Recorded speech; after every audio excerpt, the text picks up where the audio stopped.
Assalamualaikum warahmatullahi wabarakatuh.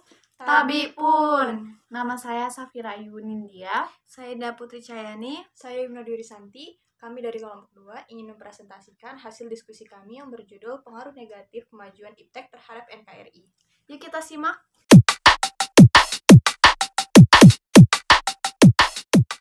Perkembangan IPTEK adalah bagian penting dalam sejarah peradaban kita sebagai manusia. IPTEK adalah singkatan dari ilmu pengetahuan dan juga teknologi. IPTEK adalah ilmu yang mempelajari tentang perkembangan teknologi berdasarkan ilmu pengetahuan. Dalam perkembangan global, ilmu pengetahuan dan teknologi berjalan beriringan membentuk sebuah kemajuan. Dalam IPTEK sendiri terdapat dampak negatif dan positif ya. Di video kali ini, kami akan mengulas tentang apa aja sih dampak negatifnya. Stay tune terus ya, sampai selesai.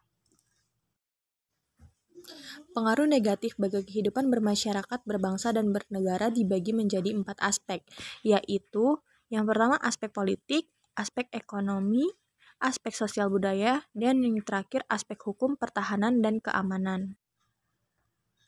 Nilai-nilai IPTEK dalam aspek politik diantaranya adalah keterbukaan, kebebasan, dan demokrasi.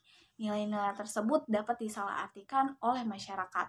Akibatnya, bukan tidak mungkin akan menimbulkan terganggunya stabilitas politik di negara kita.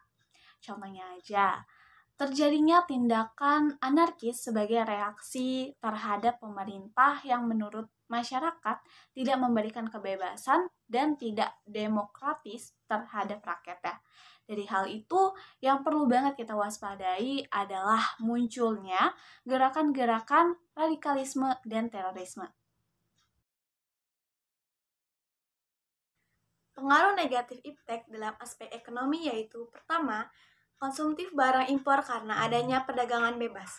Hal ini mengakibatkan makin terdesaknya barang-barang lokal, terutama yang tradisional karena kalah bersaing dengan barang-barang dari luar negeri. Yang kedua, dikuasainya perekonomian negara kita oleh negara asing.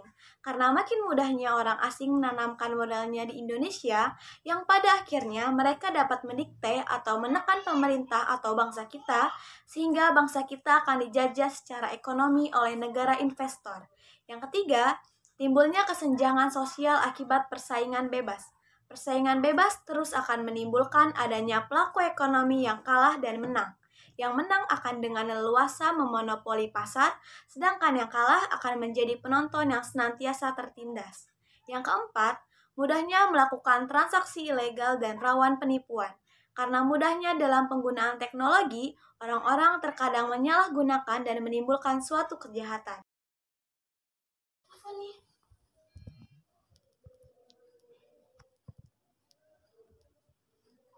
Selamat siang dengan Ibu Ida Putri Cahyani. Iya benar. Apa benar Bu anak Ibu yang bernama Lukman Hakim? Iya benar, itu anak saya. Kenapa ya? Kami dari pihak Rumah Sakit Sentral Medika. Iya, kenapa? Anak Ibu kecelakaan Bu di Jalan Pangeran Antasari. Kok Sekarang berada di UGD Rumah Sakit Sentral Medika. Hah? Maksudnya gimana ya? Iya Bu, jadi kami tadi dapat kabar bahwa ada kecelakaan di Pangeran Antasari. Lalu anak Ibu dibawa ke Rumah Sakit Sentral Medika. Lalu kayak mana? Jadi itu dioperasi atau gimana ya? Untuk tindak lanjutnya membutuhkan biaya sebesar 50 juta Bu. Itu harus dikirim sekarang juga atau saya harus ke rumah sakit ya? Untuk sekarang bisa transfer via BRI Bu.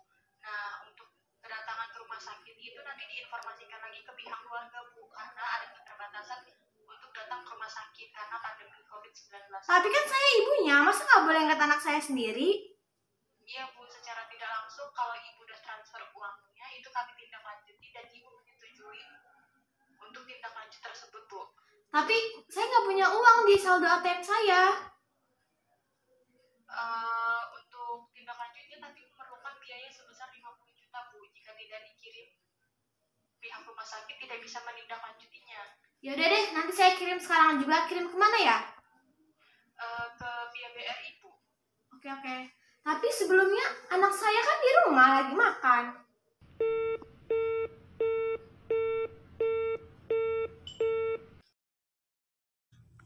Selanjutnya, aspek kebudayaan. Yang pertama, munculnya sikap individualisme, konsumtif, dan material. Pengaruh globalisasi di bidang sosial budaya memunculkan berbagai sikap buruk manusia. Perkembangan zaman juga memicu manusia untuk bekerja keras agar bisa mendapatkan uang untuk bertahan hidup. Hal ini memicu munculnya sikap individualisme bagi setiap orang. Tentu sikap ini menghilangkan semangat gotong royong dan sifat kekeluargaan yang dimiliki oleh manusia sebagai makhluk sosial. Lalu yang kedua, lunturnya nilai-nilai keagamaan. Sibuknya kegiatan manusia di zaman modern ini juga bisa menghambat mereka untuk beribadah. Manusia-manusia di dunia dituntut untuk berkompetisi agar bisa bertahan hidup di dunia. Bahkan, konflik-konflik di dunia yang dilatar belakangi perebutan kekuasaan sering terjadi pembantaian manusia tidak berdosa yang mengesampingkan nilai keagamaan dan nilai kemanusiaan. Lalu, yang ketiga, munculnya sifat hedonisme. Kenikmatan pribadi dianggap sebagai suatu nilai hidup tertinggi. Hal ini membuat manusia suka memaksakan diri untuk mencapai kepuasan dan kenikmatan pribadinya tersebut, meskipun harus melanggar norma-norma yang berlaku. Lalu yang keempat, rusaknya moral masyarakat. Pengaruh buruk dari luar yang selalu dipertontonkan di media internet dan televisi dapat dengan mudah diakses oleh semua orang dan dapat mempengaruhi orang yang melihat. Lalu yang terakhir yaitu semakin memudarnya semangat solidaritas, kepedulian, dan kesetiakawanan sosial. Tapi gue kurang setuju sama pendapat lo. Soalnya gue lebih pede pakai tas luar gitu karena kelihatan mewah. Terus juga kayak kalau dilihat sama orang tuh kayak gue bagus banget pakai tas ini. Kelihatan mahal juga. Wah, bahaya sih ini. Ini namanya sifat hedonisme, tau gak sih? Ya tapi gimana? Gue pedenya pakai produk luar daripada produk lokal. Kalau produk lokal tuh kayak kelihatan murah gitu. Benar-benar. Walaupun murah nih ya, kualitasnya tuh sama aja kan fungsinya. Ya udah deh, nanti gue coba kalau misalnya ada duit gue beli. Pengaruh negatif iptek dalam aspek hukum, pertahanan, dan keamanan. Terganggunya stabilitas nasional, ketahanan nasional, bahkan persatuan dan kesatuan bangsa akibat tindak anarkis dari masyarakat. Contohnya, 1. Penyebaran hoaks yang dapat menimbulkan konflik. 2. Melalui media massa, kejahatan dapat disebarluaskan dengan mudah. Pelaku teroris dapat berkomunikasi dengan sesama teroris maupun untuk mencari pengikut. Ketiga, penyalahgunaan satelit oleh para teroris, yaitu seperti melacak kondisi tempat mereka akan melakukan kejahatan.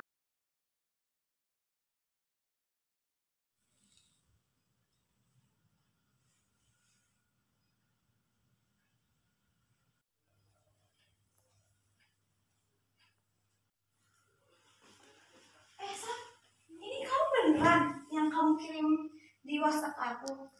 Nggak tahu sih, dapat dari teman soalnya.